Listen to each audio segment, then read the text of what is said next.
In this video, I'm gonna show you everything new in the Bottom Dollar Bounties DLC, everything you should buy, everything you should avoid. Let's get into it. Starting with the new vehicles, which we have a good amount of, not including drip feed. We have a good amount of drip feed vehicles as well. I guess I'll make a separate video on that, but let's go in the internet real quick. Firstly, in the legendary motorsport website, we actually have 6 new vehicles, not 5. If you have GTA Plus, you actually get an early supercar for absolutely free. It's the Pipistrello one we saw in the newswire. Kind of unfortunate for people that don't have it, but it's going to be releasing very soon for everybody. First car is actually a Monitech upgradable. This is the Envisage or the Envisage, however you want to pronounce it. The fact it's a Monitech upgradable is a huge plus for me. Also, it's got some crazy traction and speed, as you can see. I saw some people think this would be a Deluxo 2.0, but it is its own vehicle, the Envisage. Based on the looks, I am going to be buying this one. This is all up to personal opinion, by the way. If you want to go and buy all the vehicles, if you have the money, go ahead, but I just don't think all of them are worth the money. That's one vehicle. Let's move on to the next one, which is the Paragon S. This is a new type of Bentley. It's basically a newer version of the Paragon R that we already have in the game, and I actually really like the Paragon R, so I am excited to buy this one as well. That's another $2 million. Let's go ahead and buy it in pink. The stock wheels honestly don't look that great, so I'm definitely gonna have to change that, but overall the car does look pretty nice. Also worth mentioning, in the bail office, which we'll get into a little bit later, we have 2 car slots which we can store cars in, so let's store it in there. And then one more vehicle I have to buy real quick is the new BMW i8. I think you pronounce this the Niobe or the Niobe. I guess I'll go for the simpler version, the Niobe. So the Niobe is a very similar looking car to the real life version. The BMW i8 is a beautiful car, and this is actually HSW upgradable as well, which is gonna make it even faster and also store it inside of the bail office. And just like that, we spent like $7 million or something on cars already. The Euros X32 is another one for $1.5 million.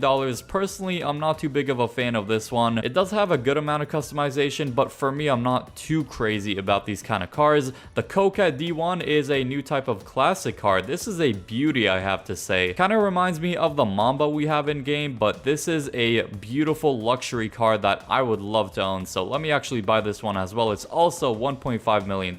This one isn't a must buy, but just because I like to collect some classic cars in this game, I'm gonna buy it. Just one new car in the Southern San Andreas website, we have the Declasse Yosemite 1500. Now, this is the most basic truck I've ever seen in my life. It's like a basic 2000s truck. 1.2 million. That's a crazy price tag. I really hope that car has a lot of customization, because based off this picture, it's a super standard truck. In the Warstock website, we have 3 new police cars. We have the Impaler SZ Cruiser, we have the Dorado version, the Dorado Cruiser, and finally the Greenwood Cruiser. Now, personally, I think the Gauntlet Interceptor, which I already own, looks better than all of those. And as you can see, the price tags of police cars in this game is absolutely ridiculous. And so I'm only going to be buying one of these just because I want something different. So I'm going to go for the Dorado, but I am going to wait to unlock the trade price, which we can do by doing dispatch work missions. If you don't know how to do it, check out the last video I made. Now, the main thing in this update is the new bail offices, which we can see in the Maze Bank foreclosure website. There's 4 total locations, or 5 actually total locations. By far the cheapest one is the one outside the city, all the way up in Paleto Bay. Now, I wouldn't recommend buying this one unless you really can't afford the other ones and you really want to buy this business. Otherwise, I'd go for the ones that are a little more expensive. This is only like $350,000 more expensive, and it's actually in the city. The most expensive one is going to be in Vinewood. It's about 2.6 million before upgrades. After all the upgrades, I believe the most expensive you can get it is $4.8 million,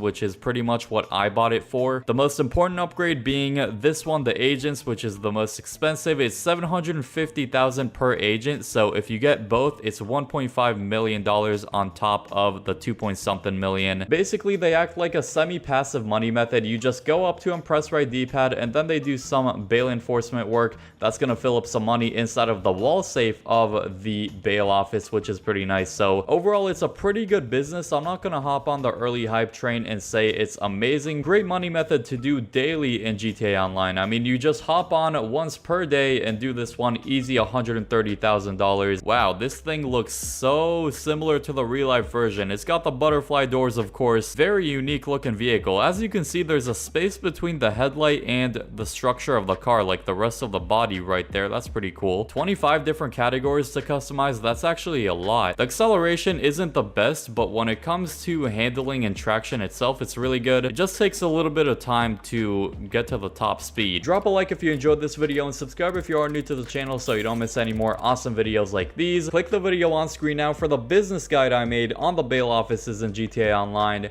I hope you all enjoy that video, and peace.